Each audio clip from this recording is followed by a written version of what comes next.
నమస్తే, welcome to mic TV morning show. Telugu దినపత్రికల్లో వచ్చిన ప్రధానమైన వార్తలు ఏమిటో చూద్దాం. ముందుగా ఆంధ్రజ్యోతిలో ఒక ఇంట్రెస్టింగ్ వార్త ఉన్నది. లారీ వాలాలా వెళ్ళి ఆర్టీఏ కార్యాలయాల్లో ఏసీబీ దాడులు, రాష్ట్ర వ్యాప్తంగా 12 కేంద్రాల్లో ఏకకాలంలో సోదాలు, కస్టమర్ల ఏసీబీ డెకాయ్ ఆపరేషన్, 2.7 లక్షల నగదు స్వాధీనం, డాక్యుమెంట్లలో నకిలీ బీమా పత్రాలు, అదుపులో ఏజెంట్లు విచారణ. అది రవాణా శాఖ కార్యాలయం. 2 వ్యక్తులు చేతుల్లో ఏవో కాగితాలు పట్టుకుని వచ్చారు. వారి ఆహార్యం, వేషాధారణను బట్టి ఎవరైనా లారీ డ్రైవరో ఆటో వాళ్ళను అనుకుంటారు. కొందరు వ్యక్తులు వారి వద్దకు వెళ్ళారు. పనేంటి అని అడిగారు. దాంతో వారు లారీ పర్మిట్ కోసం వచ్చామని చెప్పారు. వెంటనే ఆ వ్యక్తులు వారిని తీసుకొని అక్కడికి వెళ్ళడం, ఆ తర్వాత వారు అక్కడ జరుగుతున్న అక్రమ చట్ట విరుద్ధమైన కార్యకలాపాలు ఏవైతున్నాయో ఆ నిబంధనలకు విరుద్ధంగా వివరించడం, వీటన్నిటిని గమనించిన వారు అధికారులు వారిని పట్టుకున్నారు. ఏజెంట్లను అదుపులోకి తీసుకున్నారు, విచారణ చేస్తున్నారు. దీనికి సంబంధించిన వార్త ఆంధ్రజ్యోతిలో మొదటి పేజీలో వచ్చింది. ఇక శిశు పాపులు అనే వార్త ఉన్నది. అంగట్లో సరుకుగా నెలల వయసున్న బిడ్డలు అనే వార్త మొదటి పేజీలో ఉన్నది. మల్లన్న సాగర్ నుంచి మూసీకి ఈ ఏటా 2 టీఎంసీల దాకా నీరు తరలించేలా ప్రణాళికలు అనే వార్త ఉన్నది. 3 రోజులు సుర్రుమననున్న ఎండలు అనే వార్త ఉంది. ఇక కొండచర్యలు క్వారీ కూలి 27 మంది మృతి అనే వార్త. ఇది మిజోరాం రీమల్ బీభత్సం, రీమల్ తుఫాన్ ప్రభావం అది. ఇక ధాన్యంపై పీఠముడి అనే స్టోరీ ఉన్నది. బీర్లకు బార్ల నిజమే అనే వార్త నిన్నటి దానికి కొనసాగింపుగా ఒక స్టోరీ వచ్చింది. ట్యాపింగ్పై బీజేపీ పెద్దల సీరియస్ అనే వార్త మొదటి పేజీలో ఉన్నది. ఇక కేసీఆర్ను విచారించాలి, ఆయనకు లై డిటెక్టర్ పరీక్షలు చేయాలి, అప్పుడే కాళేశ్వరం విషయాలు బయటకు వస్తాయని రేవంత్ రెడ్డి ఢిల్లీలో మాట్లాడిన మాటలను హైలైట్ చేసింది ఆంధ్రజ్యోతి. ఇక రాష్ట్ర అవతరణ వేడుకలకు సోనియా అనే వార్త ఉన్నది. హైకోర్టు జడ్జి ఫోను పైన నిఘా అనే వార్త మొదటి పేజీలో ఉన్నది. రాష్ట్ర చిహ్నంలో మార్పులు చేస్తే ఊరుకోం అనే ఒక వార్త ఉన్నది.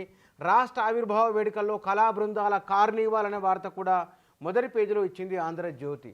ఇక సాక్షిలో బ్యానర్ ఐటమ్గా సొంతంగా ముందుకెళ్ళం, మేడిగడ్డపై నిపుణుల కమిటీ కేంద్ర ఏజెన్సీలు చెప్పినట్టు నడుచుకుంటామని ముఖ్యమంత్రి చేసిన వ్యాఖ్యలకు సంబంధించిన వార్త ఉన్నది. 18 అడుగుల ఎత్తులో RRR అనే వార్త కూడా మొదటి పేజీలో ఉన్నది. గొర్రెలకు మంగళం అంటే గొర్రెల పథకం ఇక ఉండదా అనే ఒక స్టోరీ ఉన్నది. హైకోర్టు జడ్జీల ఫోన్లను ట్యాప్ చేశాం, పలువురు న్యాయవాదులు జర్నలిస్టుల్ని వదలలేదు, ఎన్నికల కోసం 2 ప్రత్యేక వాట్సాప్ గ్రూపుల ఏర్పాటు, ఇంటెలిజెన్స్లో టాప్ సీక్రెట్ సెల్ పేరుతో స్పెషల్ వింగ్, నేరాంగీకార వాంగ్మూలంలో బయటపెట్టిన భుజంగరావు ఈ వార్త కూడా ఉన్నది. టాస్క్ ఫోర్స్ కేంద్రంగా వసూళ్ల పర్వం అనే అనుబంధంగా మరొక వార్త కూడా ఉన్నది.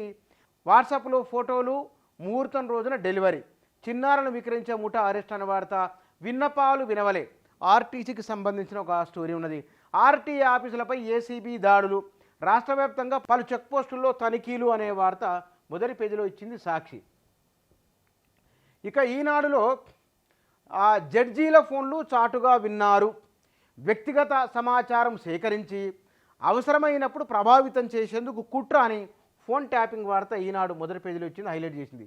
కాంగ్రెసు డబ్బు పట్టుకోవడమే లక్ష్యం, ఇందుకోసం ప్రత్యేక బృందాలు, వాంగ్మూలంలో తిరుపతన్న అనే పోలీసు అధికారి స్టేట్మెంట్ కూడా. ఇక కోరడం అంటే ట్యాపింగ్పై సిబిఐ విచారణ కోరడం లేదేం, కల్వకుంట్ల కుటుంబానికి సీఎం రేవంత్ రెడ్డి సూటి ప్రశ్న అనే వార్త ఉన్నది. ఇక రాష్ట్ర అవతరణ ఉత్సవాలకు సోనియా ఆహ్వానిత సీఎం రేవంత్ రెడ్డి అనే వార్త, ఒకే కుటుంబంలో 100 ఓట్లు, బీహార్లో పార్టీలను ఆకర్షిస్తున్న చందెల్ నివాస్ అనే వార్త, విమానానికి బాంబు బెదిరింపు అనే వార్త కూడా మొదటి పేజీలో ఇచ్చింది ఈనాడు పత్రిక. ఇక నమస్తే తెలంగాణలో తెలంగాణ చిహ్నా భిన్నం, కాకతీయ తోరణం చార్మినార్ తొలగింపు, రాచరికపు ఆనవాళ్ల పేరుతో వేటుకు నిర్ణయం, ముఖ్యమంత్రి రేవంత్ మాటతో విస్పష్టం, తెలంగాణ చారిత్రక వైభవానికి అవమానం అనే వార్త ఉన్నది.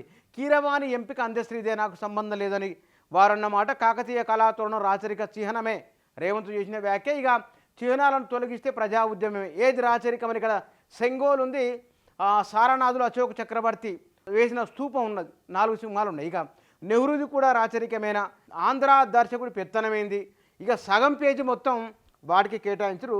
జూపల్లి మాటల కొరత అనే వాడుతున్నది, పిల్లలు విక్రయించే ముఠా అరెస్ట్ అనే వార్త, కాంగ్రెస్ డైవర్షన్ డ్రామా అనే వాడుతున్నది. ఇందులో బియ్యం టెండర్లు, లిక్కర్ బ్రాండ్లలో అడ్డంగా దొరికిన ప్రభుత్వం, వ్యవసాయ రంగంలో సంక్షోభం, ఎక్కడికెక్కడ నిలిచిన రైతులు రకరకాల అంశాల కోసం ఒక వార్త తీసి ఇక ఈడీ వాదనలో కేసీఆర్ పేరే రాలే అనే కవిత తరఫు లాయర్ మోహిత్ రావు చేసిన వ్యాఖ్యలకు సంబంధించిన వార్త ఉన్నది. ఇక అన్నదాతపై పోలీసు లాఠీ అని ఆదిలాబాద్లో విత్తనాల కోసం ఉన్న రైతులకు సంబంధించిన ఒక వార్త ఉన్నది.